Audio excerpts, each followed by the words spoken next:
शुरुआत अगर हम देखेंगे तो हमें ईसा से 3000 साल पहले जाना पड़ेगा, वहीं से शुरुआत है इसकी। यानी BC 3000, BC 3000 में 2 देश वजूद में थे। कौन कौन से थे? आयरलैंड और स्कॉटलैंड। हाँ, आयरलैंड और स्कॉटलैंड। आयरलैंड की राजधानी कहाँ, कैपिटल कहाँ है? आयरलैंड की कैपिटल है डबलिन, और स्कॉटलैंड की राजधानी कहाँ? एडिनबर्ग। उस समय दोनों देश वजूद में थे और उनके पहाड़ी क्षेत्रों में एक पीजेंट्री रहती थी। पीजेंट्री का मतलब किसान जाति, कृषक वर्ग। पहाड़ी क्षेत्र बर्फ वाले थे, बर्फों से घिरे हुए थे। वो जो खेती करते थे उनकी सारी फसलें गल जाया करती थी, उनकी सारी फसलें चौपट हो जाया करती थी। रिजल्ट ये हुआ कि उनके सामने स्टारवेशन आ गई। अब जब कहीं भी स्टारवेशन आती है तो हम क्या सोचते हैं, या कोई क्या सोचते हैं? तो माइग्रेशन की सोचते हैं, तो माइग्रेट कर जाते हैं।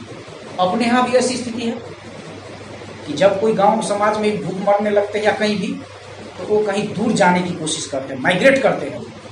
उनके सामने जब भूखमरी की नौबत आ गई तो उन्होंने माइग्रेट करने की सोची, क्योंकि बर्फ में उनकी फसलें गल जाया करती थी और किसान का तो सबसे बड़ा आधार वही है, बैकबोन वही है। उनकी फसलें चौपट हो जाया करती थी। उन्होंने किया क्या, बाजू में ही इंग्लैंड था, इंग्लैंड पर उस पीजेंट्री ने अटैक कर दिया। क्या किया? अटैक कर दिया। उस पीजेंट्री ने अटैक जब किया, अब आप समझिए कि इंग्लैंड की क्या हालत हुई।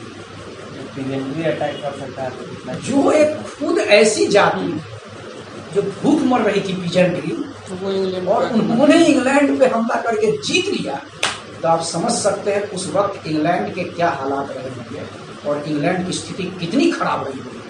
इंग्लैंड में ऐसी स्टारवेशन थी कि 1-2 रोटी पे लोग महीनों तक जीते थे। बहुत ही पिटिएबल कंडीशन थी इंग्लैंड की। और वहां जाके ये रहने लगे। जब वहां चले गए ये जाति पीजेंट्री से अब बन गई केल्टिक। क्या बन गई? केल्टिक बन गई है और जाति हो गई केल्टिक। इनकी भाषा क्या कहलाई? केल्टिस। भाषा बन गई केल्टिस। अब ये केल्टिक जाति कहलाने लगी, वहीं पे रहने लगे, वहीं पे शादी विवाह करने लगे। यानी वहाँ का ऐसा नेटिव बन गए कि ये सदा के लिए भूल गए कि मैं किसी देश से माइग्रेट होके आया हूँ और मुझे वहाँ जाना है। वो यूँ समझने लगे कि मैं इसी देश का नेटिव रेसिडेंट हूँ और इसी देश में मुझे रहना है, इसी देश की हवा पानी को लेना है। यानी वो आयरलैंड और स्कॉटलैंड को सलाह दे रहे हैं। एक यहाँ जीके का क्वेश्चन क्रिएट होता है कि आयरलैंड किस लिए फेमस है? आप सभी जानते हैं किस लिए फेमस है। प्रायः ये जीके जीएस का क्वेश्चन पूछा भी जाता है, कई एग्जामिनेशन में पूछे गए। किस लिए प्रसिद्ध है? क्योंकि वहाँ एक भी सांप नहीं है आयरलैंड में। वही एक ऐसा देश है जो सांप मुक्त है, स्नेक लेस है। क्यों? तो इसके 2 पहलू हैं। इसके रीजनल पहलू भी हैं, धार्मिक पहलू भी हैं और साइंटिफिक एस्पेक्ट भी है। रीजनल एस्पेक्ट ये है कि वहाँ बहुत सांप थे, इतने सांप थे कि लोगों का जीना मुश्किल हो गया। किसान जब खेत में खुदाई करते थे तो लगभग 20-25 की संख्या में बड़े ही यानी कि खतरनाक सांप निकलते थे, तंग आ गए थे। तब उन्होंने एक बार गॉड की आराधना की कि अब मुझे इससे मुक्ति दिला। तो उन्होंने संत पैट्रिक नाम के एक आदमी को भेजा। संत पैट्रिक ने 10 साल तक योग अभ्यास किया और उन्होंने अपनी योग शक्ति से पूरे आयरलैंड को सांपों से मुक्ति दिला। यानी उन्हें पूरे शरीर में आग आ गई थी और एक उंगली जिधर कर देते तो उस क्षेत्र के सारे सांप मारे जाते थे। जैसे अभी आप सुनते होंगे, अभी तो करंट न्यूज है ना, कि जब एलियन आते हैं कहीं पे, आखिर दोबारा चंद्रमा पे अमेरिका क्यों नहीं गया? इसी वजह से नहीं गया कि एलियन को उसने देख लिया था। एलियन जब आया तो जिस जगह पे उतरा एलियन चांद पे, तो वहां पूरा गड्ढा, काला गड्ढा, खाई बन गया। इसी डर के मारे क्यों नहीं गया ना, भारत हिम्मत कर रहा है। देखिए अब उसको क्या सूचना मिलती है। तो एलियन के बारे में यह है कि जहां भी वो आते हैं उस पूरे क्षेत्र को जला के राख कर देते हैं। वही हाल हुआ संत पैट्रिक के साथ। संत पैट्रिक ने अपनी योग शक्ति से सारे आयरलैंड को सांप से मुक्त कर दिया, यानी सारे सांप को जला के राख कर दिया। एक ये रीजनल एस्पेक्ट है, लेकिन साइंटिफिक एस्पेक्ट ये है कि चूंकि वो तो चारों तरफ से बर्फीले पहाड़ों से आयरलैंड घिरा है, ठंडे में तो सांप एग्जिस्ट कर नहीं पाते हैं, इसीलिए वहां सांप रह ही नहीं सकते, तो मर जाएंगे। तो साइंटिफिक एस्पेक्ट ही मान्य है।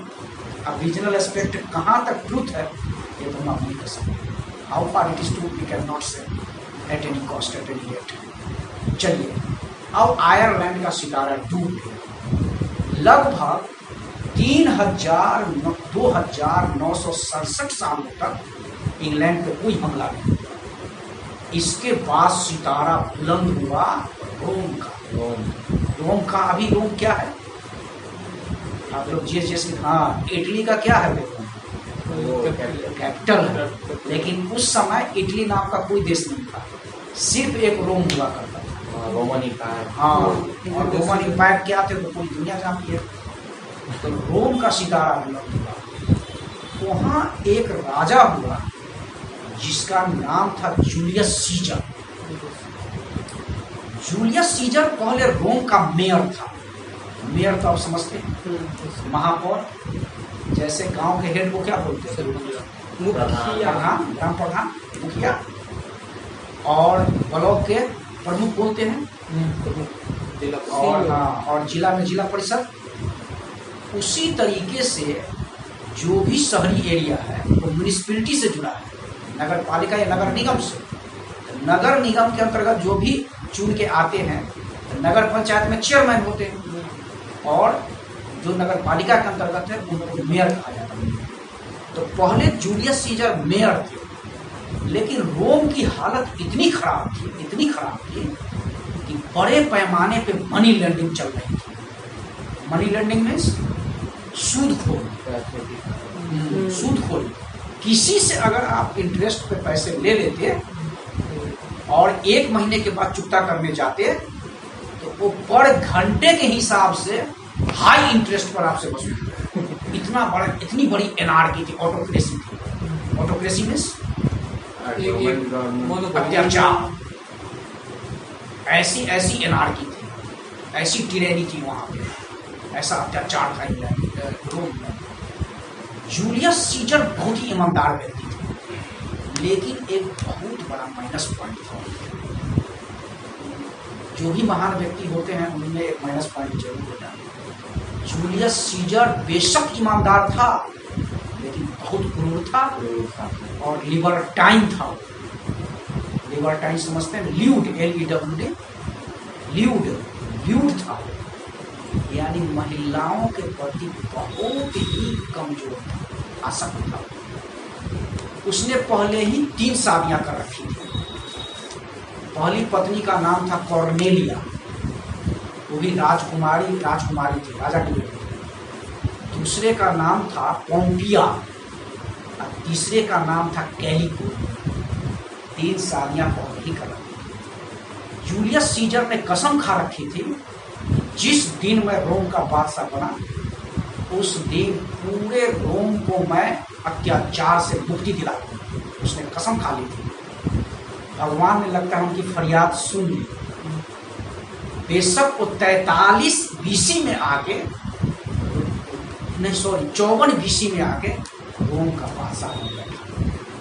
जब रोम का बादशाह, तो उसने अपनी सारी शर्तें पूरी की, जो भी कसम खाई थी रोम को कांटी की तरह सीधा कर दिया। लेकिन उनके 2 सलाहकार भी थे, 3 सलाहकार थे। हाँ, एक का नाम था ब्रूटस, दूसरे का नाम था कैसियस और तीसरे का नाम था एंटोनी। ब्रूटस भी बहुत, यानी कि वो दांत से मिला हुआ था लेकिन आंख से कटा था। वो मुंह पे बहुत ही वफादार बनता था, लेकिन पीठ पीछे बहुत बड़ा गद्दार हो जाता था। यानी वो एहसान फरामोश था, एहसानमंद नहीं था। ऐसा था ब्रूटस। कैसियस ये ब्रूटस का भी बाप था, जूलियस सीजर का स्ट्रांगली एनिमी था, डॉगमेटिक एनिमी था, मतलब कट्टर शत्रु था जूलियस सीजर का। एंटोनी वफादार था, उसने कभी भी जूलियस सीजर के साथ गद्दारी नहीं की। ये तीनों सलाहकार हैं। इसमें सबसे बड़ी जूलियस सीजर की कमजोरी क्या थी कि ब्रूटस पे ज्यादा विश्वास करता था, उसे ब्रूटस पे ज्यादा यकीन था, लेकिन उसे ये पता नहीं चल रहा था कि ये पीठ पीछे छुरा घूम रहा है। ब्रूटस इसकी गद्दी को हथियाना चाहता था अपनी पत्नी के बहकावे में आके। इसकी पत्नी उस समय की सबसे बड़ी बैरिस्टर थी, वकील थी। उसी के बहकावे में आके ये इसकी गद्दी को ऑक्यूपाई करना चाहता था, हड़पना चाहता था।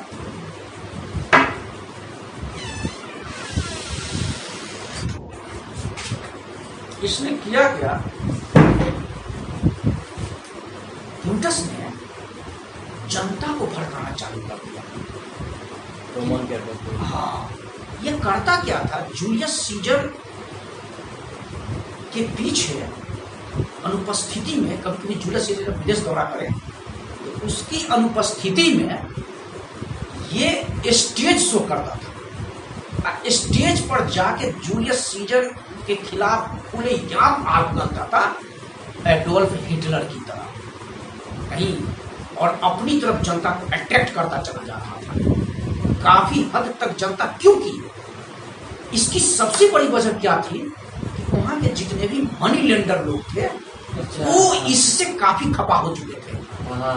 क्योंकि इसने मनी लेंडिंग को तो पूरी तरह से रिस्ट्रिक्ट कर दिया, बंद कर दिया, और इससे खपा थे। ये चाहते थे कि इन्हें किसी तरीके से गद्दी से हटाया जाए। ब्रूटस ने इसका फायदा उठाया, इतना जबरदस्त फायदा उठाया कि जितने भी दलाल, मक्कार, बेईमान, धोखेबाज लोग थे, रोम के भरे हुए थे रोम। यानी उसे कहा गया है मक्कारों का देश, जालसाजों का देश, धोखेबाजों का देश, सुदखोरों का देश, सुदखोर महाजनों का देश था, तो रोम था। वो सारे लोग ब्रूटस से मिल गए और ब्रूटस को बोला कि तुम इसको गद्दी से हटाओ, मैं तुमको राजा बनाना चाहता हूँ। क्योंकि उनकी मक्कारी की दुकान बंद हो गई थी। इसने आग उगलना चालू किया एडोल्फ हिटलर की तरफ। लगभग 75% जनता इनके पक्ष में आ गई। और इसने क्या किया, ब्रूटस पूरी तरह पीठ पीछे छुरा करना चालू, मौका मिल गया इसे। इसी बीच में क्या हुआ, जब जूलियस सीजर का सितारा बुलंद हुआ तो फ्रांस ने चुनौती दे डाली, मैं तेरे को विश्व विजेता नहीं मानता, तू कुछ भी नहीं है मेरे सामने, अगर तेरे बाजू में इतनी ताकत है तो तुम आ और हमारे से लड़ाई कर, अगर तू जीत गया तो मैं फ्रांस की गद्दी तेरे हवाले कर दूंगा। फ्रांस ने चुनौती दी, फ्रांस चले थे। जूलियस सीजर कहीं इतनी बात बर्दाश्त करे, उसने फौरन फ्रांस पे हमला कर दिया। नहीं, जिसका सितारा डूब नहीं रहा था उसके सामने कोई ऐसी चुनौती दे, खतरनाक चुनौती, वो बर्दाश्त करेगा। जूलियस सीजर ने हमला कर दिया फ्रांस पे। लेकिन इसी बीच में एक बात क्या हो गई कि इंग्लैंड आ गया फ्रांस का साथ लेने के लिए। नहीं, ये बात जूलियस सीजर को गवारा नहीं लगी। जूलियस सीजर ने इस बात को प्रेस्टिजियस इश्यू बना लिया, कहा बेटा फ्रांस तो मुझसे हारेगा ही, तेरी भी खैर नहीं है, तू भी मारा जाएगा। फ्रांस को सही में जूलियस ने जीत लिया। और इसी 54 BC में इंग्लैंड पे जूलियस सीजर ने बड़ा भयानक हमला किया। लगभग 1 लाख सेना ले गए थे अपने यहाँ। अभी भी 1 लाख चीन में भी नहीं है, अभी भी नहीं है। उस समय वो लाख सेना तैयार करते थे। 1 लाख सेना ले जाके इंग्लैंड पे हमला कर दिया। लेकिन याद रखिए, यहीं से अंग्रेजी की शुरुआत हुई। यही जूलियस सीजर ने जब इंग्लैंड को कब्जे में कर लिया तो जूलियस सीजर के साथ कुछ ट्रेड्समैन भी गए थे, बिजनेसमैन गए थे। चूंकि वहां की भाषा तो केल्टिस थी, नहीं तो केल्टिस थी, तो चाहते थे केल्टिस को मिटा के और लैटिन भाषा को चालू किया जाए। तो जूलियस सीजर बहुत हद तक सफल हो गए, लैटिन भाषा, रोम की भाषा चलने लगी, और उसी वक्त वहां दो रिलीजन बन गए, एक कैथोलिक, एक प्रोटेस्टेंट। प्रोटेस्टेंट इंग्लैंड वाले हुए और कैथोलिक रोम वाले हुए। लेकिन प्रोटेस्टेंट फूटी आंखों कैथोलिक नहीं छुपाते थे, वो चाहते थे कि किसी तरीके से सारे कैथोलिक को मार के निकाला जाए। लेकिन इतने कैथोलिक भर गए इंग्लैंड में तो संभव नहीं था। इसी बीच में क्या हुआ, जूलियस सीजर इंग्लैंड में कुछ दिन रहना चाहते थे, वहां के राजकाज शासन को देखना चाहते थे, तब आना चाहते थे। लेकिन इसी बीच में क्या हुआ, ब्रूटस ने भारी बगावत कर दी और वहां से मैसेज आया जितनी जल्दी इंग्लैंड छोड़ के आप रोम आए। बेचारे जूलियस सीजर को इंग्लैंड से छोड़ के रोम भागना पड़ा। जब रोम आए तो उन्होंने बगावत को दबाना चालू किया, ताकत तो थी, दबाना चालू किया, बहुत हद तक बगावत को दबा भी दिया जूलियस सीजर ने। लेकिन इसी बीच में एक यू टर्न आ गया, समय ने यू टर्न ले लिया। यू टर्न क्या हुआ, उस समय एक छोटा सा देश था, अभी भी है, उसका नाम था इजिप्ट, मिस्र, जिसकी राजधानी है कायरा।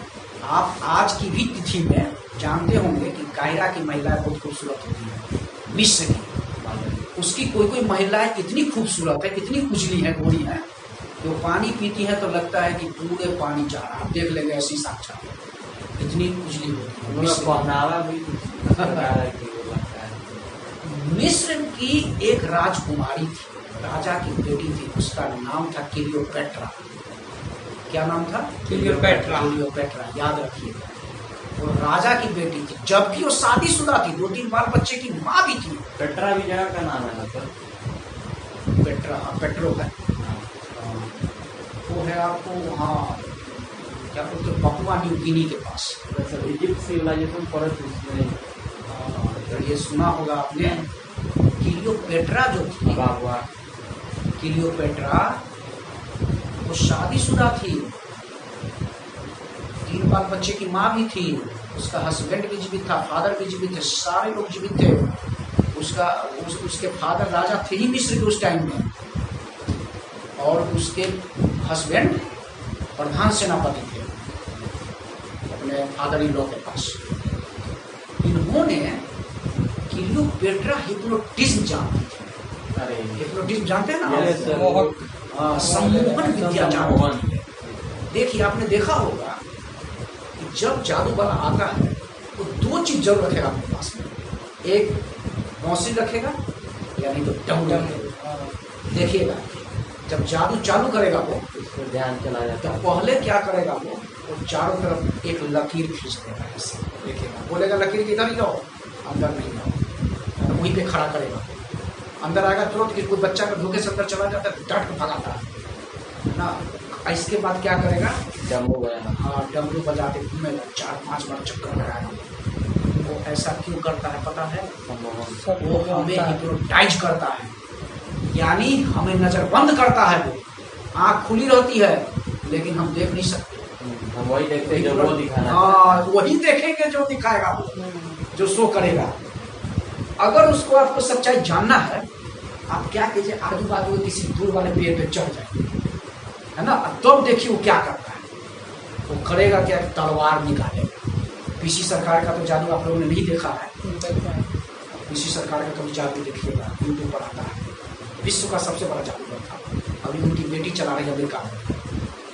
विश्व का, उसको 2 बार नोबेल प्राइज मिला पीसी सरकार का। तो वो क्या करेगा, जादूगर, मैजिशियन, सॉर्सियर, एक निकालेंगे तलवार, एक बच्चा को पकड़ेगा, नजदीक वाले जो है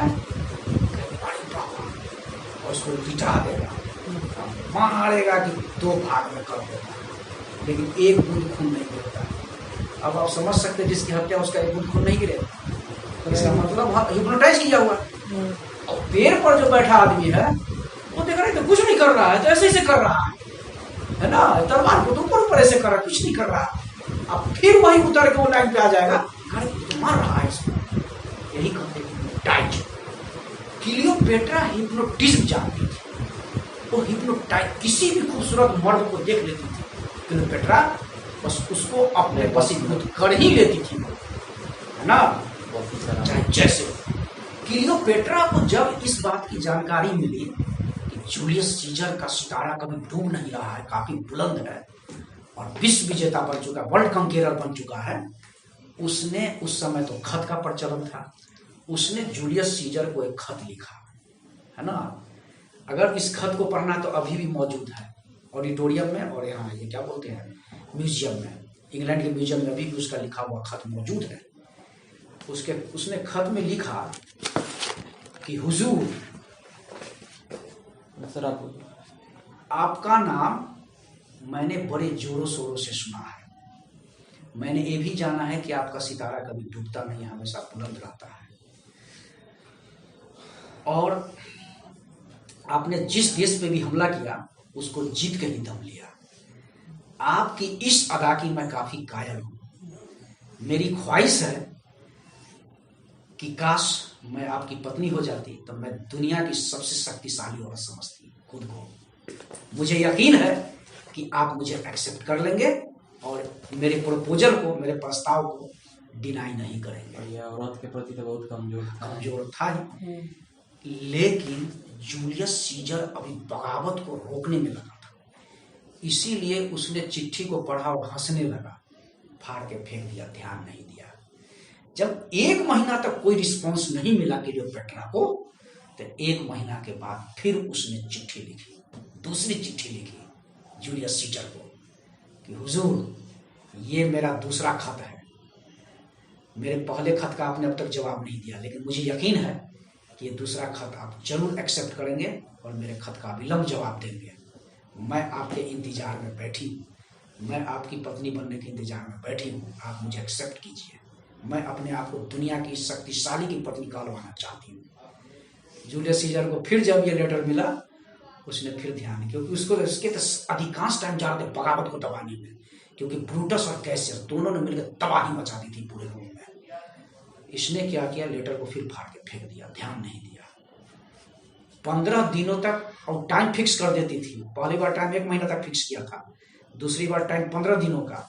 जब 15 दिनों के बाद उसको कोई रिस्पॉन्स नहीं मिला जूलियस सीजर की तरफ से, तब अंत में उसने एक तीसरी चिट्ठी लिखी कि हुजूर, ये मेरा तीसरा और आखिरी खत है, इसके बाद मैं आपको नहीं लिखूंगी, मुझे यकीन है कि आप मुझे एक्सेप्ट करेंगे और इसका जवाब मात्र 7 दिनों के अंदर देंगे।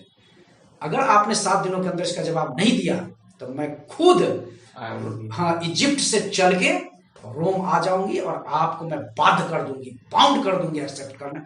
उस समय आपकी कुछ नहीं चलेगी। मुझे यकीन है कि आप एक्सेप्ट करेंगे, आपकी क्लियोपेट्रा। अभी तक वो सारे खत मौजूद है वहां पे, और तो दिए थे और फिर उसके थे ना वहां पर थे ना, और पढ़ते थे। उस समय भी बड़े बड़े कलाकार थे, तो उन्होंने क्या किया, जब इसको कोई रिस्पॉन्स नहीं मिला क्लियोपेट्रा को, बस इसने चर्चा अपने हस्बैंड से कर डाली कि मैं रोम जाके और जूलियस सीजर से शादी करना चाहती हूँ। अरे अच्छा, अब देखिए, रोम यहूदियों का देश, इजिप्ट मुस्लिमों का देश, हजारों साल से दोनों में कट्टर दुश्मनी चली आ रही है। दोनों एक दूसरे को नहीं देखा। अगर मुसलमान का कोई सबसे बड़ा दुश्मन है तो यहूदी है, वही सबसे बड़ा दुश्मन तो इजराइल फिलिस्तीन है। दोनों में 5,000 साल से लड़ाई चली आ रही है दोनों में, है ना। देखिए, तो इसके हस्बैंड को ये बात पूरी तरह आंत में चुभ गई। इसने ये बात अपने फादर इन लॉ से की कि आपकी बेटी ऐसे ऐसे बोल रही है। उसका बाप तो और कट्टर मुस्लिम था, स्टॉन्क मुस्लिम था वो। उसका तो गुस्सा 7 में आसमान पे चला गया। उसने तुरंत अपने प्रधान सेनापति को ऑर्डर दिया कि इस बेवकूफ लड़की को अरेस्ट कर लिया जाए और इस पर 7 पहरे बिठा दिए जाए, 7 पहरे के अंदर में रख दिया जाए। वहां एक परिंदा भी पर नहीं मारे, चींटी भी नहीं जा सके, और किसी ने अगर इसकी मदद की तो उसका कत्ल कर दिया जाएगा, उसको फांसी पे लटका दिया जाएगा। तुरंत इसको अरेस्ट कर लिया गया इसको। लेकिन कहावत में क्या है कि लोहे में आग लग जाएगी उसको आप बुझा सकते हैं, जंगल में आग लग जाएगी उसको बुझा सकते हैं, लेकिन जब वफा की आग लगती है तो बड़े बड़े लोहे की जंजीरों को गला के जला के राख कर देती है कि नहीं। यहाँ तो वफा की आग लगी हुई थी, वो जंगल की आग थोड़ी थी कि आप दमकल लेके जाते हैं। बस इसने क्या किया, बहुत माइंड की तेज थी, मुस्लिम थे ना, बहुत माइंड की तेज थी क्लियोपेट्रा। हाँ सर, ऐसे ही सर वो लोग सम्मोहन में आज भी बहुत आगे है, बहुत आगे हिप्नोटिज्म में आज भी बहुत आगे है। उसने क्या किया, जो पहरा देने वाला प्रमुख आदमी था उसको अपने पक्ष में कर लिया। उसको बोला कि सुनो, तुम मुझे यहाँ से निकाल दो, रूम पहुंचा दो, मैं तेरे को इतनी दौलत दूंगी कि 7 पीढ़ी भी खाती रह जाएगी तो कभी नहीं घटेगी, रंच मात्र नहीं घटेगी। अब कहावत में है, लोग तो सब पे भारी पड़ जाता है, तो सारे बैरियर को ही तोड़ देता है। उसने क्या, लोग में आ गया, उसके टेम्पटेशन में फंस गया। उसने क्या किया, क्लियोपेट्रा को भगा दिया। क्लियोपेट्रा पहुंच गई रोम, और पहुंचते ही जूलियस सीजर को कस के दोनों हाथ से जकड़ के पकड़ लिया। कहा मेरा ही नाम क्लियोपेट्रा है। अरे बाबा, इसकी तो आंख बक बंद हो कि अभी मैं किस चीज में फंसा हूं। ये तीसरी आफत, पहले ही 3 शादियां मैंने की हुई है, ये चौथी अब आ गई है ना। वैसे ही बदनाम था वो, जूलियस ब्रूटस बहुत बदनाम करता था इसको लेके, प्रेस्टिजियस इश्यू बनाया हुआ था इसके मैरिज को। क्लियोपेट्रा को बहुत समझाने की कोशिश की, बहुत समझाने, बोला कि नहीं, अगर आप मुझे पत्नी बनाइएगा यहीं पे मैं आत्महत्या कर लूंगी, मैं खुद ही काट के मर जाऊंगी। जूलियस सीजर को मजबूर कर दिया, मजबूरन शादी करना पड़ा क्लियोपेट्रा से। क्लियोपेट्रा से जब जूलियस सीजर की शादी हुई तो उसको रखना पड़ा। अब इसको क्लू पॉइंट मिल गया ब्रूटस और कैसियस को। इसने अब खुलेआम जनसभा चलना चालू कर दिया। जनसभा में खुलेआम बताने लगा कि अबे यार तू देख क्या रहा है, ऐसा कहीं राजा होता है? तेरे लिए थोड़े, तेरी गरीबी के लिए थोड़े, वो तो अपनी पत्नी के लिए है। देखो, तीसरी से 3 शादियां पहले की थी, चौथी शादी कर ली। तेरा क्या भला करेगा ऐसा राजा भाई? बोलो उसको, बोलो रेक्स बनने के लिए। रेक्स का मतलब होता है प्रेसिडेंट, राष्ट्रपति, नहीं तो गद्दी छोड़ दे। यही तो बस यही नारे लगने लगे, चारों पूरे रोम में यही नारे लगने लगे कि जूलियस सीजर गद्दी छोड़, नहीं तो रेक्स बनो। क्लियोपेट्रा तो बहुत दिमाग वाली, जरूर कुछ काम करेगी। वो जो है, ये इतने नारे लगने लगे, इतने स्लोगन इसके खिलाफ निकलने लगे कि ये मजबूर हो गया। नहीं, क्लियोपेट्रा समझ गई थी कि अरे बाबा, ये दोनों आदमी जो है, ये मेरे हुजूर से है, ये सिर्फ मुंह से मिला हुआ है, ये दांत से मिला, आंख से नहीं मिला है, और ये तो गद्दारी कर रहे हैं, तो कभी भी इसकी हत्या कर डालेंगे। ये बात तो समझ गई थी कि मेरे हुजूर की जान खतरे में है।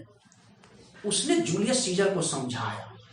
जूलियस सीजर ने कहा कि नहीं, राजा का ये काम नहीं है, राजा सभी के लिए है। वो मेरा बहुत, उसको ब्रूटस पर अति विश्वास था। उसको ये समझ में नहीं आ रहा था कि ये हमारे खिलाफ गद्दारी कर रहा है, छुरा भोंक रहा है, ये नहीं यकीन करता था वो।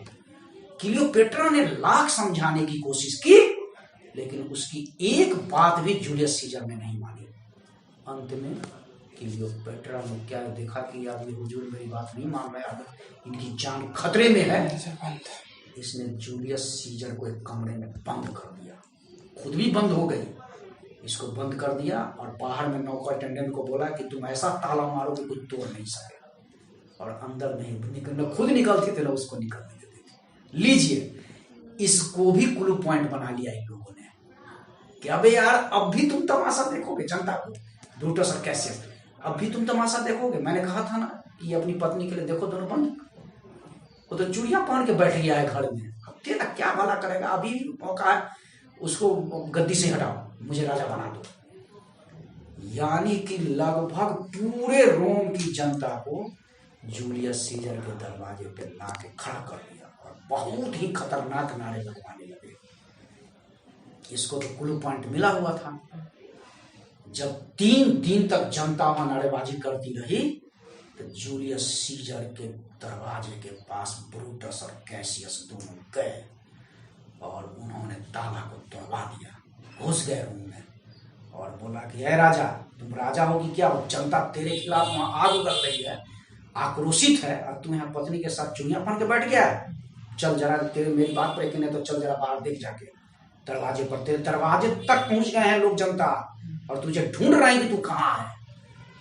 नहीं तो ये उठ गया जूलियस सीजर, बोला कि हाँ तू सही कह रहा है, राजा का काम घर में नहीं बैठना है, इसने जबरन मुझे बिठा दिया है। लाख समझाने की कोशिश की, यहां तक उसने कहा कि हुजूर मैंने रात में सपना देखा है कि आज का सगुन ठीक नहीं है, मैंने देखा आपको मार दिया गया है, आप मत निकलिए बाहर।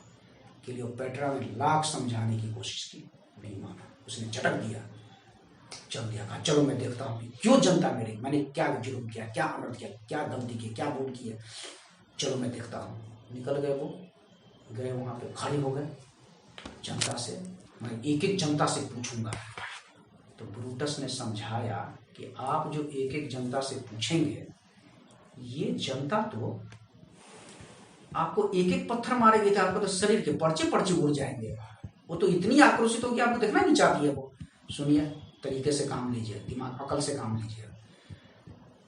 जहां जहां की जनता आई है उसके रिप्रेजेंटेटिव को मैंने एक कमरे में बिठा दिया है, आप अपनी बातों को समझा दीजिए, वो जाकर समझा देंगे, बात खत्म हो जाएगी। बात तो सही कही इसने।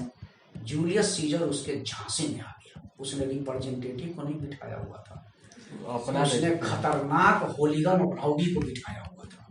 राउडी का मतलब समझते हैं? ROWDY। राउडी का मतलब होता है गुंडे, होलीगन का मतलब गुंडे। और राउडी को बिठाया हुआ था, सारे नेता के वेश में, उजले पोशाक में, अंदर से खतरनाक हथियार रखे हुए थे जूलियस सीजर को मारने के लिए। जो ही जूलियस सीजर ने कमरे में एंट्री ली, लगभग 35 राउडी थे, जूलियस सीजर ने एंट्री ली कि कैसियस ने तलवार उठा लिया और उसके यहाँ पे मारना चाहा, वहां पे तो कहा, अरे तू मुझे मार रहा है, जो तू तो मेरा वफादार आदमी है। तो कहा, हाँ मैं वफादार हूं, इसीलिए मैं मार रहा हूं, क्योंकि तू गद्दी नहीं छोड़ रहा था। तो जूलियस सीजर भी तुरंत एक्शन में आ गया, उसने भी तलवार निकाली और उस पर चला दिया, कैसियस पर, लेकिन कैसियस बच गया। अब जब देखा कि जूलियस सीजर कैसियस को मार डालेगा, तो ब्रूटस ने इतना बड़ा छुरा निकाला, जो ही छुरा निकाला तो ब्रूटस, जूलियस सीजर की नजर गई इस पे, अरे तू तो मेरा अपना आदमी है, तू मुझे मार रहा है, ये क्या तमाशा है यार, तू भी मेरा दुश्मन है। तो कहा, हाँ मैं भी तेरा दुश्मन। तब हाथ जोड़ लिया ऊपर का, अब तो भगवान तू भी मुझे नहीं बचा सकते हो, अब तो मैं मारा गया। उसने क्या किया, पूरा छुरा जूलियस सीजर के पेट में घुसेड़ दिया, जूलियस सीजर का सितारा डूब गया, मारा गया वहीं पे। जब जूलियस सीजर का सितारा डूब गया तो ब्रूटस और कैसियस भाग गए वहां से। अब जनता, जब इसकी हत्या हुई, पूरे रोम में ये बात फैली कि जूलियस सीजर मारा गया है, तो ब्रूटस और कैसियस से लोग कैफियत मांगने लगे।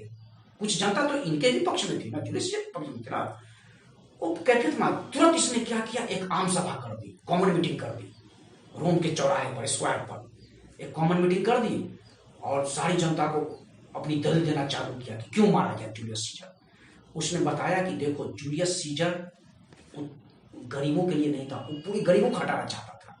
उसका कहना था कि गरीब को भगवान नहीं बना के भेजा है, तो मैं भला उससे कैसे गरीबी दूर करूं।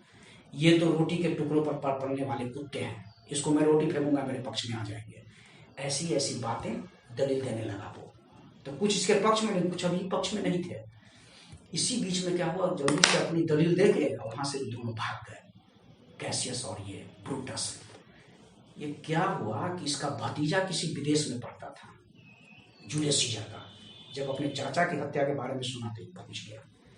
जब चाचा आया यहाँ पे, भतीजा आया, तो इसने एक बैलगाड़ी पे जूलियस सीजर की लाश को लाद के रोम के चौराहे पर ले जाके अनाउंसमेंट की घोषणा की कि 48 घंटे के अंदर मैं इसके हत्यारे को ढूंढ के मार डालूंगा। दूर से क्या था, भेष बदल के ब्रूटस और कैसियस दोनों देख रहे थे, सुन रहे थे। जब देखा कि अब जनता हट गई है तो दोनों आए क्रोकोडाइल टीयर्स बहाने लगे। हाँ, ये कहने लगे कि बेटा सही में तेरा चाचा तो महान था, मुझे तो इतना रोना आता है कि मत पूछो, अभी हत्यारा मेरे पास चला आएगा तो मैं मार डालूंगा। लेकिन जूलियस सीजर का जो सलाहकार था एंटोनी, वो वहीं पे था भतीजा के पास। इसने इसकी आवाज पहचान ली, कहा कि अरे बाबा यही है, ये तेरे चाचा को इसी ने मारा है, इसी ने कत्ल कर दिया है। अब एक काम, अब छोड़ो नहीं, मार डालो। तो कहा नहीं, मुझे सबूत चाहिए, बिना सबूत के कैसे मैं किसी को मार डालूंगा भाई, कहीं दूसरा आदमी मारा जाए। तो कहा नहीं नहीं यही आदमी, आप मारिए। कहा नहीं, तुम मुझे सबूत दो। तो कहा 1 मिनट मैं सबूत आपको दे रहा हूँ। उसको बैलगाड़ी के ऊपर बुला लिया, ब्रूटस को। कैसियस नीचे था, ब्रूटस को बुलाया, अच्छा बताओ जिस समय जूलियस सीजर की हत्या थी तुम कहाँ थे, तुमने देखा? हाँ मैंने देखा है, मैं उसी कमरे में था, मैंने देखा कि एक आदमी ने उसको पीठ में छुरा घूम दिया। तो कहा छुरा तो तेरे पास भी था। तो कहा हाँ मेरे पास था, मेरे से छीन के उसने, तो तूने रोका क्यों नहीं? तो कहा मैं कैसे रोक सकता था।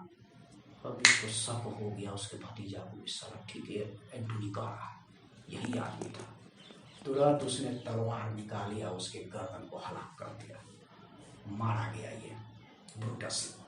ब्रूटस का भतीजा सॉरी बेटा वहां खड़ा होकर देख रहा था, जो चाचा को मरते हुए देखा, आ गया तो उसने क्या किया, अपनी तलवार निकाली और जूलियस सीजर के भतीजा की हत्या कर डाली। ऐसे करके सारे के बदले पूरे हो गए।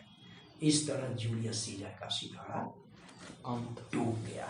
रोम का सितारा जूलियस सीजर के बाद लगभग समझिए कि 42 सालों तक इंग्लैंड पे कोई हमला नहीं हुआ। रोम की हालत बहुत खराब दयनीय हो गई जूलियस सीजर के बाद, फिर अत्याचार बढ़ गए।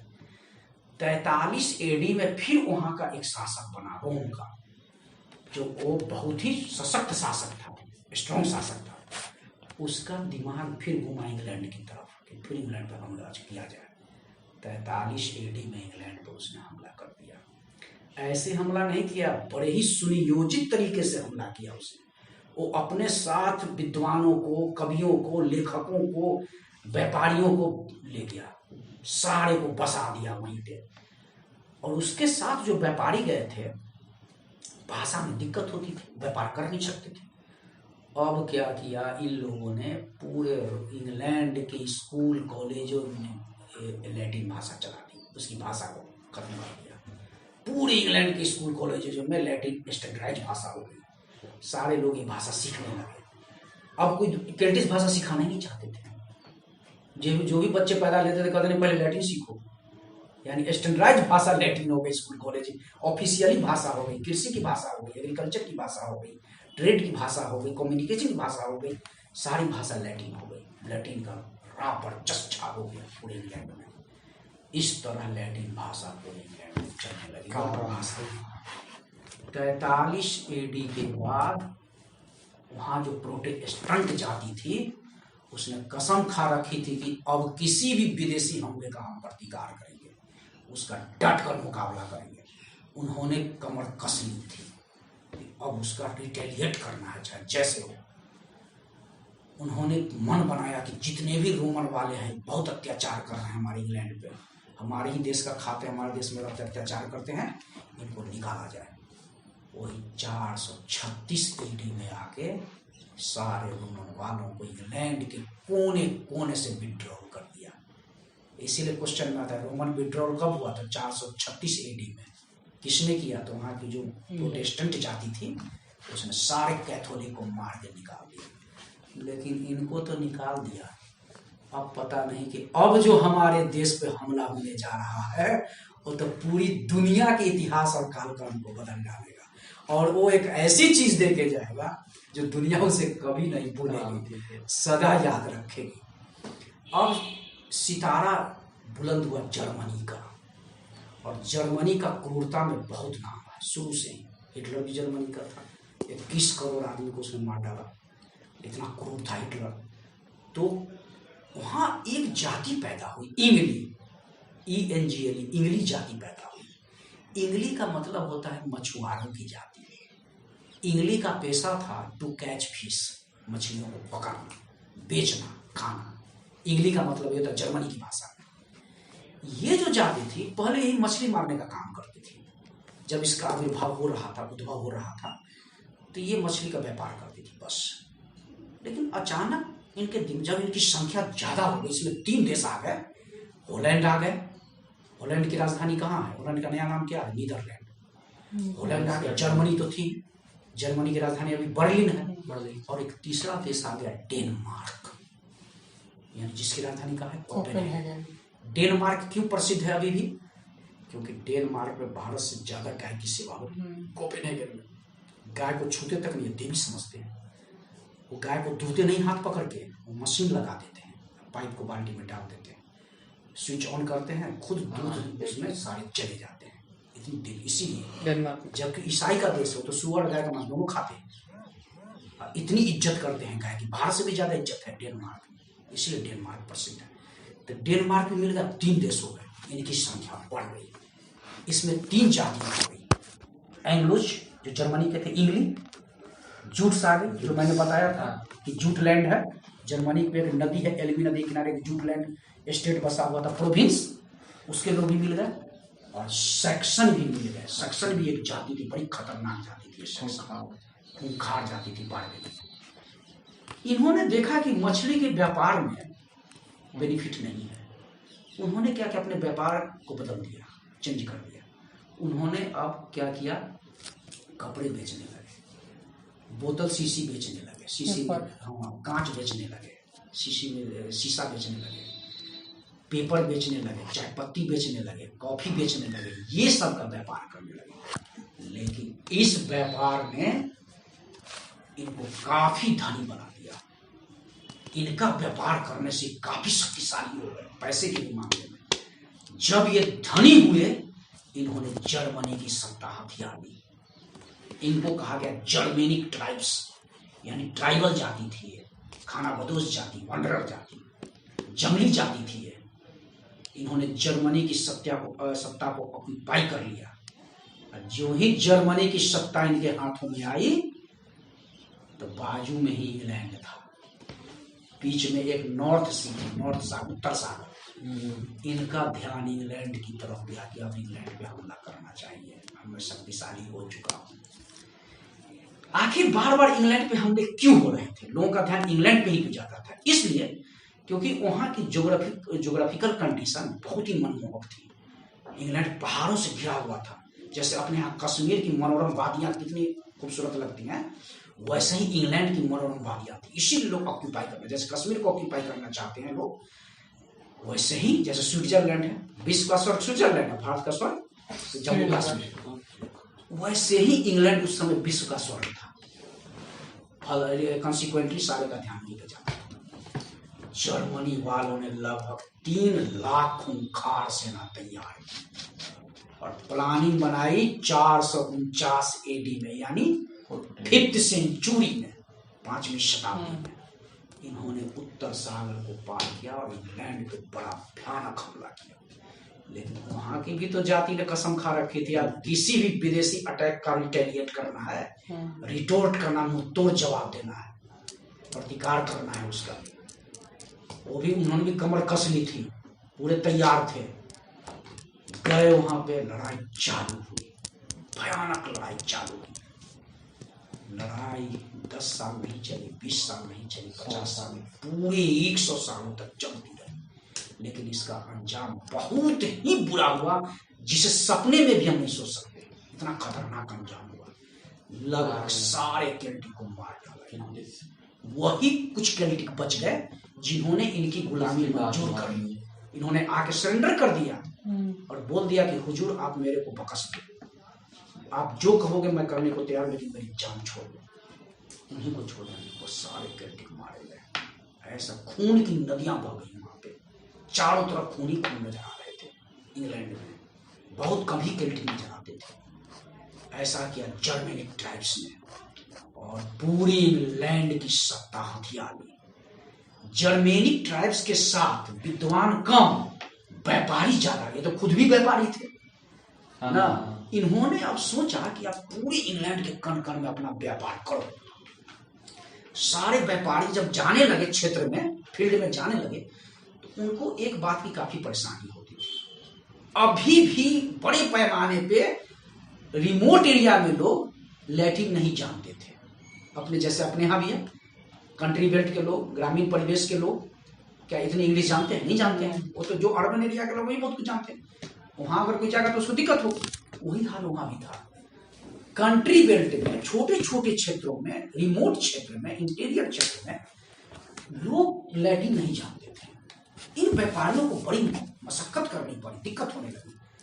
जो राजा थे उनको बोला कि हुजूर एक काम कीजिए, इस भाषा को हटाइए और अपनी भाषा डालिए, बड़ी दिक्कत हो रही है। अब यहीं से इंग्लिश की उत्पत्ति। इंग्लिश। अच्छा। इन्हों क्या किया, जहां रहते थे उस जगह का नाम था जेम्स टाउन। अधिकांश जर्मेनिक ट्राइब्स यानी एंग्लो सैक्सन जेम्स टाउन में ही बस गए थे, एक ही जगह बना लिया। जेम्स टाउन के बाजू से होकर जो गुजरते थे केल्टिक लोग, उनको चिढ़ाते थे। वो समझ गए थे कि कोई स्टैंडर्ड जाति नहीं है, ये तो जंगली जाति है। जंगली जाति ने आके हमारे देश पे हमला पे ये ऑक्यूपाई कर लिया, शासन कर लिया है। ये बहुत गिरी हुई जाति है, इसको स्टैंडर्ड जाति नहीं मानती थी। अभी भी इसको चिढ़ाने के लिए इसको इंग्ली कहते थे। वो जर्मेनिक ट्राइब्स नहीं कहते थे, एंग्लो सैक्सन नहीं कहते थे। इंग्लैंड वाले इनको इंग्ली कहते थे, बिलासी कहते थे, WELAS, बिलास। और जर्मेनिक ट्राइब्स जो थे इनको फॉरेनर कहते थे, विदेशी कहते थे उल्टा। तो ये इनको चिढ़ाते थे इंग्ली। और जहां ये रहते थे वहां चिढ़ाने के लिए कहते थे इंग्ला लैंड। इंग्ला का लैंड है ये, मछुआरों का लैंड है, जगह है ना। उस समय इंग्लैंड नाम नहीं था उसका, सेक्शन नाम था उस देश का। इंग्लैंड का नाम सेक्शन इंग्लैंड नहीं था। तो इन्होंने इसको बोला कि ये मछुआरों का देश है, मछुआरों का जाति, मछुआरों की जाति है, चिढ़ाते थे। और इसको कहते थे इंग्ली, इनकी भाषा को कहते थे इंग्लिश, चिढ़ाने के लिए। जैसे हम लोग कहते हैं ना, अरे करुड़िया की भाषा है, किचक की भाषा है, नहीं ये चमड़वा की भाषा हम लोग अभी बोल देते हैं। वैसे ही लोग चिढ़ाने के लिए बोलते थे उसको, ये तो क्या है, ये तो मछुआरों की भाषा है। कितना इंग्लिश मानिए तो कितना घटिया एक लैंग्वेज इंग्लिश का नहीं। तो इन लोगों ने क्या किया, जब देखा कि लोग काफी चिढ़ा रहे हैं तो इन लोगों ने समझाना शुरू किया, इन लोग इंग्लिश क्यों बोलते हो, कहो एंग्लिश, ANGLYSIC ऐसे बोलो, ANGLYSIC बोलो इंग्लिश। तो लोग नहीं बोलते थे, कहते नहीं तू करोड़ी की जाति है, तू मछुआरे, तू जंगली जाति है, तू ट्राइबल जाति है, तेरे को मैं क्यों बोलूं, तू इंग्ली है, तेरी भाषा इंग्लिश है। यही इंग्ली जो है एंग्ली से बनी इंग्ली, इंग्लिश से बनी इंग्लिश के, इंग्लिश से बनी इंग्लिश का, यही इंग्लिश का नाम में जाके इंग्लिश। ऐसे इंग्लिश वजूद में आई है, ऐसे इंग्लिश एग्जिस्टेंस में आई है। बात समझ में आ गई।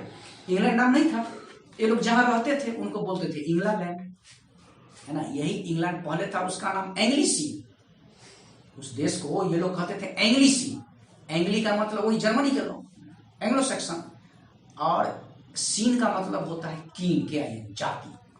तो एंग्ली की जाति, यही एंग्ली सीन आगे बन गया क्या, इंग्लैंड। और यही इंग्लैंड इंग्लैंड एंग्ली किंग से एंग्ली सीन, एंग्ली सीन से इंग्लैंड, इंग्लैंड से इंग्लैंड का। ऐसे इंग्लिश वजूद में आई, ऐसे इंग्लैंड वजूद में आया। तो आप तो समझ गए इंग्लिश की उत्पत्ति कैसे हुई इन लोगों का। लेकिन एक कहावत है, अब ये लोग क्या करने लगे, वहीं पे रहने लगे, शादी विवाह करने लगे, इंग्लिश को फैला दिया, इंग्लिश चलने लगी। लेकिन अभी भी लैटिन का ही राज था।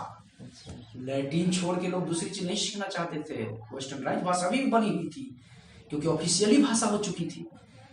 लेकिन इंग्लिश भी बड़े पैमाने पर चलने लगी क्योंकि व्यापार की भाषा हो गई। लेकिन एक कहावत है इंग्लिश में, टिट फॉर टैट, जैसा को तैसा नहीं।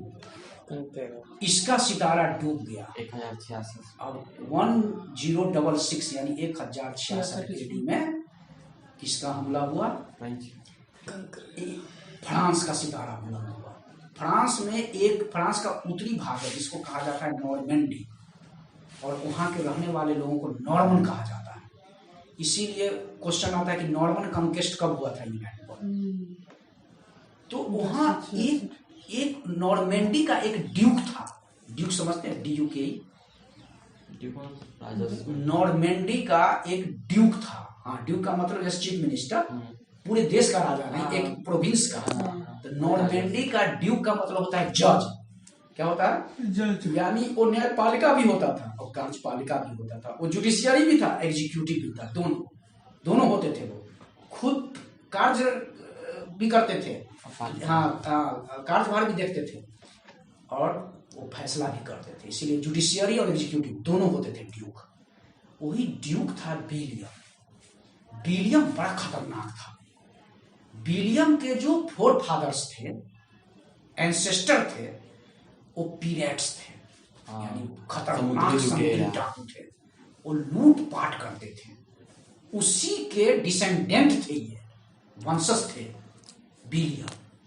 विलियम का जब सितारा बुलंद हुआ, वो किसी देश पे जाके हमला नहीं करता था, मैसेज पहले भेजता था। इतना खतरनाक हो गया था, इतनी ताकतवर, इसीलिए उसका नाम ही दे दिया गया विलियम द कंकेरर, विश्व विजेता विलियम। सिकंदर भी विश्व विजेता, लेकिन उसको आना पड़ा इंडिया, उसको ईरान में जाना पड़ा हमला करने के लिए। वो विलियम नहीं जाता था, विलियम मैसेज भेजता था। जब विलियम ड्यूक बना वहां का, तो उसने कहा अब इंग्लैंड पे हमला होना चाहिए। तो उसने इंग्लैंड के राजा को मैसेज भेजा कि तुम इंग्लैंड को मेरे हवाले कर दो, वरना तुम सारे मारे जाओगे। उसका राजा लगभग 95 ईयर्स का था, मरने ही वाला था। उसने मैसेज भेज दिया कि देखिए, वो अक्लमंद था, तो मरने ही वाले। उसने मैसेज भेज दिया कि हुजूर, मेरे पैर तो कब्र में लटक रहे हैं, मैं अब मरूंगा तब मरूंगा, इसका कोई ठिकाना नहीं है। मैं एक काम करता हूँ, मेरा कोई अपना पुत्र नहीं है, एडॉप्टेड सन है। जब मैं उसको कार्यभार दूंगा, गद्दी दूंगा, तो उसको मैं बोल दूंगा विलियम आएगा तो तुम छोड़। विलियम मान गया, तो सही में बेचारा 1 साल के बाद मर गया। जब 1 साल हो गया, विलियम को कोई मैसेज नहीं मिला, इसको बड़ी चिंता हुई कि भाई अब तक कोई मैसेज नहीं मिला, तब पता करो तो बात क्या है। तो मालूम हुआ कि हुजूर, वो तो कब का स्वर्गवास हो गए, पास अबे चले गए। वो उनका बेटा बैठा हुआ, आपको नहीं मानता, कहता मैं नहीं पहचानता विलियम कौन है। विलियम को बहुत गुस्सा आया। उसने फिर मैसेज किया कि तुम मेरे अपने पिता के कथनानुसार गद्दी मेरे हवाले करो, वरना तुम और तुम्हारी पूरी जनता पूरी तरह बेमौत मारी जाएगी अगर मेरा हमला हो गया। उसने ध्यान नहीं दिया, टाइम भी मुकर्रर कर दिया, फिक्स कर दिया, इतने तारीख को इतने बज के इतने मिनट पर तेरे देश में हमला होगा। उसने नहीं माना। जिस जो टाइम मुकर्रर था, उस दिन वो तीसरी शादी करने के लिए बेवकूफ मंदिर पे बैठा हुआ। विलियम का लगभग 11:30 बजे रात में हमला हो गया। जब हमला हुआ और विलियम भारी सेना के साथ है, लगभग 5 लाख सेना में गिर गया। उसकी सेना जितने बल छल की जानते थे लोग, जितने बल का इस्तेमाल करते थे, उतनी अकल का भी इस्तेमाल करते थे।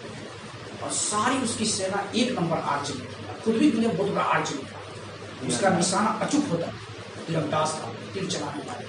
तीर अगर उसके कमान से निकल गई, समझिए कि वो मंजिल तक अपना काम करके ही लौटती, वो मंजिल तय कर ही लेती है। विलियम ने जब हमला किया, पता चला, कुत्ते स्पाई आया बोलने के लिए, एस्पियोनेज ने खबर दी कि ऐसी ऐसी बात होगी। राजा विलियम का हमला हुआ, छोड़ो शादी विवाह को, तुरंत वो मंडप से उठा, सारी सेना को हुक्म दिया तैयार हो जाओ। उसकी भी सेना ने चारों तरफ से घेर लिया, मोर्चा संभाल लिया। विलियम को पता चल, क्योंकि वहां की जो भौगोलिक स्थिति थी, ज्योग्राफिकल कंडीशन थी, वो विलियम के अपोजिट थी। अभी नाइट का टाइम था और ठंडा पड़ रहा था। विलियम के कुछ सैनिक डर गए इस ठंडा में लड़ने के लिए, क्योंकि उनको तो आइडिया नहीं था, उनको तो मालूम था। विलियम ने कहा कि अभी अकल से काम लो, सारे हाथ उठा के सरेंडर हो जाओ, पीछे हट जाओ, पीछे हटने लगो, बहुत दूर तक चले जाओ, यही काम है। उसके सैनिकों ने सोचा और राजा ने सोचा कि अरे वाह, ये विलियम का सैनिक नहीं हो सकता। विलियम का सैनिक तो पूरी तरह फाइट करता है, जरूर कोई इधर उधर विलियम के नाम पर दूसरा राजा आ गया, छोड़ो छोड़ो, पहले मुझे शादी कर दो, इसके बाद देखा जाएगा। उसने अपने प्रधान सेनापति को वहां पे रख दिया, मोर्चा संभाल लिया, कुछ सैनिकों को लेकर चला गया, फिर बैठ गया सामने। विलियम को इसी मौके की तलाश में भाग। इसके कुछ सैनिक जब 2-3 घंटे बीत गए, लगभग 3 बज गए सब गया, एक लोग को बड़ी जोर की नींद आ गई। बोला कि आप लोग तो चले गए, छोड़ो सो जाओ, क्या झंझट में फंसो। सारे अपने एमुनिशन को, वेपन्स को इन्होंने आर्टिलरी में रख दिया, शस्त्रागार में ले जाके खड़ा किया। बस इसी पर विलियम को जाओ अब हमला करो। विलियम के सैनिक पहुंच गए, आर्टिलरी पर पहले कब्जा कर लिया, सारे सैनिकों को तत्पर बना लिया। अब तो मजबूर हो गए। जब फिर इसको सूचना मिली, फिर आए सैनिक लेके, अब तो बाजी हाथ से जा चुकी थी। विलियम ने एक तीर चलाई कि वो घोड़े की आंखों में, घोड़ा वही जिग जाए, वो बटन बना के गिर पड़ा। नहीं बड़ा अच्छा कहते हैं, जिग जाए, भड़क गया वही हुआ, वहीं पे घोड़ा गिर गया। विलियम के सैनिक बड़े आराम से गए और राजा को कैप्चर कर गिरफ्तार कर दिया। सारे सैनिक गिरफ्तार हुए। विलियम का राज पूरे इंग्लैंड पर, और विलियम ने 1 साल के बाद हुक्म दिया। बताओ तो यहाँ कितने जर्मेनिक ट्राइब्स रहते हैं, सारे की लिस्ट मुझे हवाले करो। नहीं, सारे की लिस्ट दी गई। नहीं, विलियम ने कहा, अल्टीमेटम दिया कि तुम इतने घंटे के अंदर इंग्लैंड को छोड़ दो, वरना तेरे साथ जो होगा तूने सपना में भी नहीं सोचा होगा, बहुत भयानक अंजाम होगा। जो लोग कुछ अक्लमंद थे, बुद्धिमान थे, वाइस थे, वो लोग तो भाग गए, छोड़ दिया देश को। लेकिन जिन लोगों ने ढिठाई बरती, विलियम ने सारे की हत्या कर दी, किसी को नहीं छोड़ा, बदला पूरा। विलियम वापस अपना देश छोड़ दिया इंग्लैंड को। जो फ्रांसीसी लोग गए थे, उनके साथ, विलियम के साथ कुछ विद्वान लोग भी गए थे इंग्लिश के। उन्होंने सोचा यही मौका है, बड़े पैमाने पे विलियम की अनुमति से और विलियम की सलाह पे, जितनी तेजी से हो सका, जितने बड़े पैमाने पे हो सका, इंग्लिश की वोकैबुलरी में फ्रांसीसी भाषा को बनाने चालू कर, यानी इंग्लिश कम फ्रांसीसी भाषा ज्यादा। अब इसका अंजाम ये हुआ कि इंग्लिश की वोकैबुलरी में फ्रांसीसी भाषा ही लोग समझ नहीं। इसीलिए अभी भी कभी कभी कहा जाता है कि इंग्लिश की वोकैबुलरी में सबसे ज्यादा भाषा किसकी है, तो फ्रांस की भाषा, लेकिन नहीं, ये स्कैंडिनेविया की भाषा। जब विलियम चले गए तो उसके ठीक 2 साल के बाद स्कैंडिनेविया एक देश है, यूगोस्लाविया है ना, यूगोस्लाविया के बाजू में है स्कैंडिनेविया देश, यरूशलेम तो इजराइल की राजधानी है, उसी के बाजू में है स्कैंडिनेविया। स्कैंडिनेविया ने हमला कर दिया इंग्लैंड पर, उसने भी भयानक हमला किया और पूरे इंग्लैंड को गिरफ्त में ले लिया। लेकिन स्कैंडिनेविया की भाषा पूरे इंग्लैंड में प्रचलित हो गई। क्यों? क्या कारण है कि स्कैंडिनेविया की भाषा, इंग्लिश की वोकैबुलरी बहुत जल्द, और वहां के लोग भी चाहने लगे। ऐसा क्यों? ये बहुत बड़ा प्रश्न है। क्योंकि इंग्लिश में मिलता जुलता होगा। नहीं, क्योंकि स्कैंडिनेविया की भाषा, उसके जो लैटिन नहीं, स्कैंडिनेवियन है। स्कैंडिनेवियन लैंग्वेज ग्रामर से पूरी तरह मुक्त थी, जैसे भी आप बोल दीजिए सही है, इसीलिए वो प्रचलित। जैसे संस्कृत ग्रामर से मुक्त है, किसी तरह बोल दीजिए, कहाँ वर्ब कहाँ सब्जेक्ट, इसका संस्कृत में भी नहीं है। जैसे पुस्तकों भक्ति सब पंडित, देखिए इसका कोई तालीम नहीं, कहाँ वर्ब है कहाँ सब्जेक्ट है। जिसके पास पुस्तक होती है वही पंडित होता है, यही मतलब है ना। अपनी संस्कृत बहुत ग्रामर से फ्री है। स्कैंडिनेविया की भाषा पूरी तरह ग्रामर की कॉम्प्लिकेशन से मुक्त थी, इसीलिए भाषा बड़े पैमाने पर वहां के लोग भी जानने लगे। इसीलिए कोई पूछे कि इंग्लिश की वोकैबुलरी में सबसे ज्यादा भाषा किस देश की है? स्कैंडिनेविया। क्यों? क्योंकि उसकी भाषा, उसके टंग ग्रामर से पूरी तरह मुक्त थी। इसीलिए इस तरह अंग्रेजी की स्टोरी खत्म हो गई। अब यहाँ एक प्रश्न आता है, पहला प्रश्न, किसी भी शब्द का मतलब अगर समझ में नहीं आया, मैंने जो बताया कि मैं ट्रिक बताऊंगा आपको कैसे पकड़ लीजिएगा आप, और कंपटीशन में बैठेगा मार के चले आइएगा, एक बार देखिएगा ऐसे टिक लगा दीजिएगा सही हो जाएगा। तो ट्रिक में बताता हूँ, यही से आप जाइए। कहानी सुनाने के पीछे बहुत बड़ा कारण था। किसी भी शब्द का मतलब समझ में नहीं आया ना, तो थोड़ी सी अपनी इस इंटेलेक्चुअलिटी से, कॉमन सेंस से, प्रेजेंस ऑफ माइंड से, मैटर ऑफ रीडिंग से और स्किल पावर से ये जानने की कोशिश कीजिएगा कि इसका संधि विच्छेद होता है, इसको डिसेक्ट कर सकते हैं। याद रखिएगा, दुनिया के जितने भी शब्द हैं, जितनी भी मॉर्फोलॉजी है, मॉर्फ्स है, वो सारी संधि करके ही बने। जो ही उसका विच्छेद कीजिएगा आपको अर्थ ऑटोमेटिक समझ आ जाएगा। जैसे मैं यहीं से चालू करता हूँ, इंग्लिश का आप संधि विच्छेद कर लीजिए, ENGL आप प्लस ISH, इसका मतलब समझ में आता है आपको? इंगल तो समझ गए कि इंग्लिश से लिया गया, इंग्लिश है वो। ISH का मतलब होता है ओरिजिन, उत्पत्ति, रूट वर्ड। इसकी उत्पत्ति इंग्लिश है, इसलिए इसका नाम पड़ा इंग्लिश। आई बात समझ में? यही से आप जान लीजिए, दुनिया के सारे शब्द संधि करके बने हैं, आप बहुत आसानी से पकड़ लीजिएगा ट्रिक। इसलिए मैं बार बार बोल रहा हूँ, इसका जैसे मैथ का ट्रिक वैसे इंग्लिश का भी ट्रिक है। एक तो भी पकड़ में आ गई, जड़ ही पकड़ में आ गई, रूट ही पकड़ में आ गई, तो इंग्लिश ऐसे है ENGL प्लस ISH। अब दूसरा प्रश्न ये है, दूसरा क्वेश्चन ये है कि इंग्लिश को कितने टाइम पीरियड में बांटा गया? इंग्लिश को 5 टाइम पीरियड में बांटा गया। हमने तो 4 पढ़े, पहला 4 पढ़े हम लोग। 5 है। पहला है आपको प्रोटो इंग्लिश, जिसे हम ओल्ड इंग्लिश भी कहते हैं। इसका काल है 449 AD से लेकर के 1066 AD तक, यानी जर्मेनिक ट्राइब्स के हमला से लेकर और विलियम के इन्वेजन तक। नहीं, यहां तक यानी प्रोटो इंग्लिश है।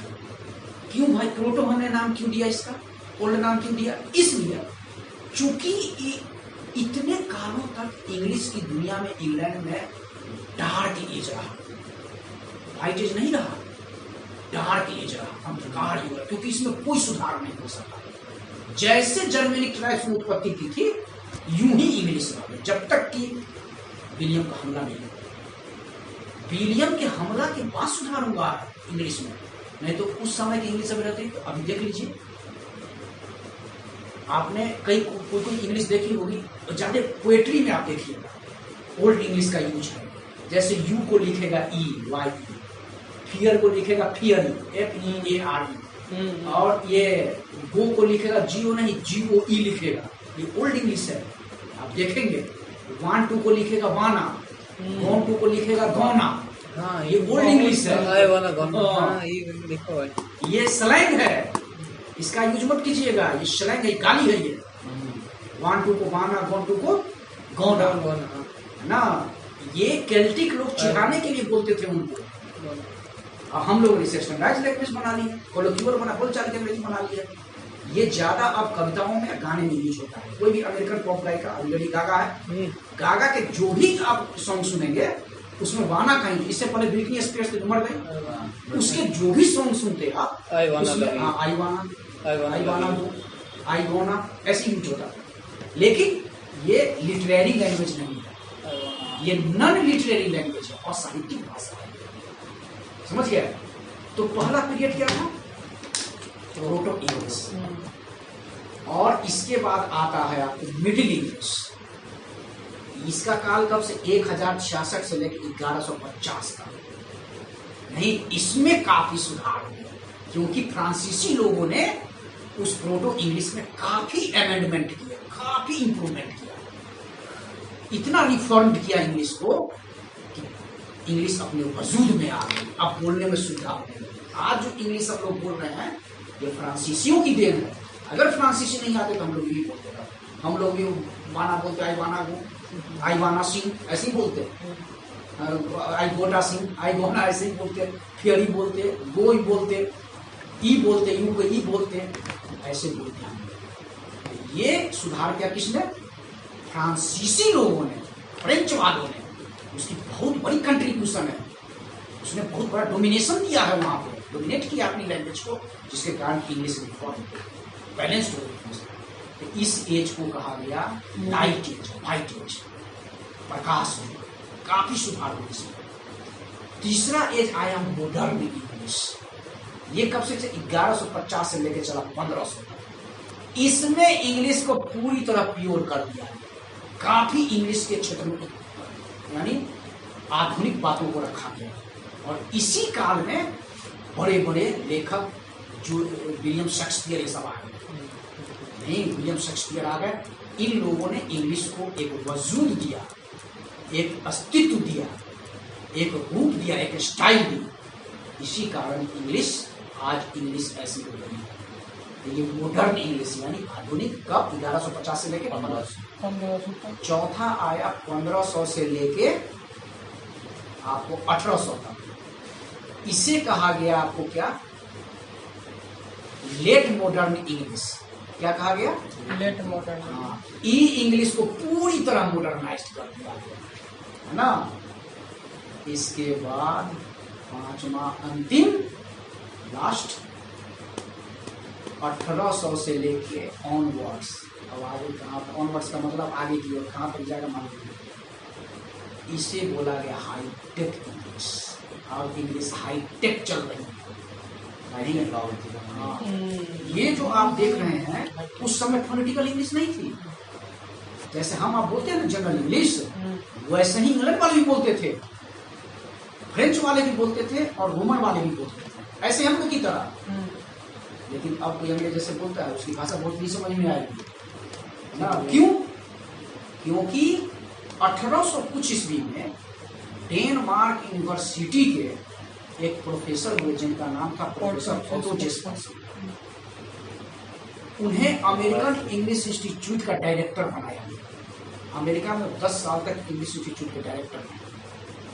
उन्होंने एक नए फॉर्म को पैदा कर दिया जिसका नाम दिया गया फोनेटिकल इंग्लिश। हाँ, उन्होंने ही फोनेटिकल इंग्लिश जो निकाली, पूरी दुनिया में लोग फोनेटिकल स्टैंडर्डाइज इंग्लिश जिसे कहा। हम आपको बोलते स्टैंडर्डाइज नहीं है, ये किसकी देन है, ऑटो जेस्पर्सन। ऑटो जेस्पर्सन उन्होंने और उन्होंने ही एसेंशियल ग्रामर ऑफ इंग्लिश लिखी है, जिसकी अभी भी कीमत है 20,000 रुपये। उनकी ग्रामर की रेट कभी भी कम नहीं हुआ। जिस समय प्रोफेसर ऑटो जेस्पर्सन जीवित थे, उनकी मृत्यु हुई 1943 में। उनकी मृत्यु हुई 1945 के बीच में। उन्होंने इंग्लिश ग्रामर की दुनिया में काफी परिवर्तन ला दिया, पूरी तरह पुराने ग्रामर को उठाकर फेंक दिया। क्या आपको पता है कि सारे के नाम भी चेंज हो चुके हैं? किसके? सारे ग्रामर के आइटम के नाम चेंज हो चुके हैं, लेकिन आपको आइडिया नहीं होगा। मैं बताता हूँ। आप जो पार्ट्स ऑफ स्पीच बोलते हैं, आप पार्ट्स ऑफ स्पीच नाम की कोई चीज नहीं आती है। उसका नया नाम है वर्ड क्लासेज, जिसके दो भेद हैं, form classes and structural words. Form classes के अंतर्गत आते हैं noun, adjective, verb and verb, जो इंफ्लेक्ट करता है। ये नाउन सबका सब चेंज नहीं हुआ है? हाँ, सारे के नाम चेंज हैं, सारे के नाम चेंज कर दिए गए हैं। इसके बाद स्ट्रक्चरल वर्ड्स में आ जाइए तो प्रोनाउन, इसके बाद प्रीपोजिशन, कंजंक्शन, इंटरजेक्शन, इसके 12 भेद हैं। डिटर्मिनर्स, इंटेंसिफायर्स, सबऑर्डिनेटर्स, सेंटेंस कनेक्टर इसी में, linking words, auxiliaries, question words, tag हो जाए क्वेश्चन टैग। 12 भेद है स्ट्रक्चर वर्ड्स के, इसके नाम बदल दिए गए, अब ये नाम में नहीं आते हैं। पार्ट्स ऑफ स्पीच हम लोग गलत बोलते हैं, उसका नया नाम है वर्ड क्लास। ये काम किसने किया था? 1919 से 1943 के बीच में ऑटो जेस्पर्सन ने कर दिया था। लेकिन दुर्भाग्य ऐसा है कि हमारे बीच वो किताब नहीं। लेकिन आईसीएसई बोर्ड के, सीबीएसई ने डाला है, लेकिन आईसीएसई बोर्ड की कोई भी किताब आप पढ़ेंगे अमेरिकन, क्योंकि आईसीएसई बोर्ड अमेरिकन ग्रामर चलाता है, यूनिवर्सल इंग्लिश ग्रामर चलाता है, जो भी पूरी दुनिया में चल रही है।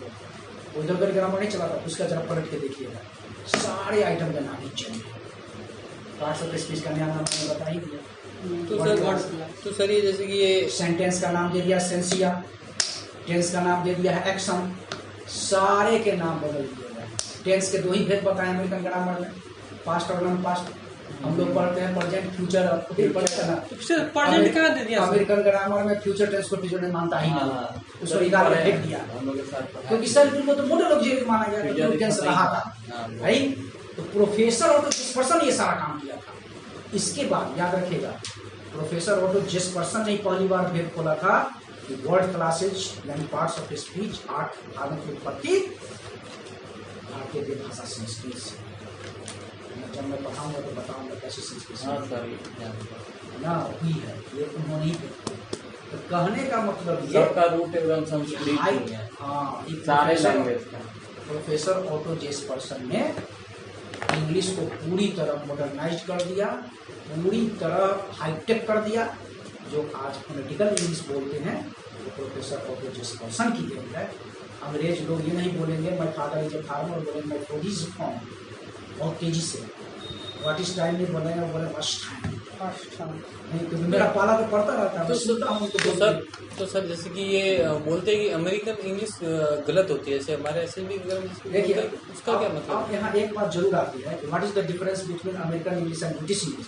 प्रायः ये कोर्स की परीक्षाओं में पूछा जाता है, what is difference between American English and British English.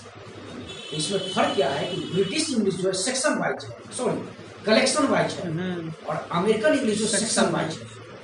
तो ब्रिटिश इंग्लिश कलेक्शन वाइज कैसे है, इसने क्या किया कि चावल दाल भात सब्जी मसाला सारे को एक में कर दिया, जो स्टूडेंट को समझ ही में नहीं आता है कि कैसे मैं पढ़ूं क्या है ये। लेकिन जब अमेरिकन ग्रामर पढ़ेंगे आप, उसमें तो सेक्शन में तोड़ा हुआ तो समझ में आती है बात। जैसे इसको अमेरिकन ग्रामर में तोड़ा गया ना। अमेरिकन ग्रामर अभी उपलब्ध नहीं है सर, में अभी उपलब्ध नहीं है भारत में। नहीं सर, तो जैसे कि इंग्लिश मीडियम में उपलब्ध नहीं सर, जैसे कि एक कॉम्पिटिशन क्लास जैसे बुक्स में होता है।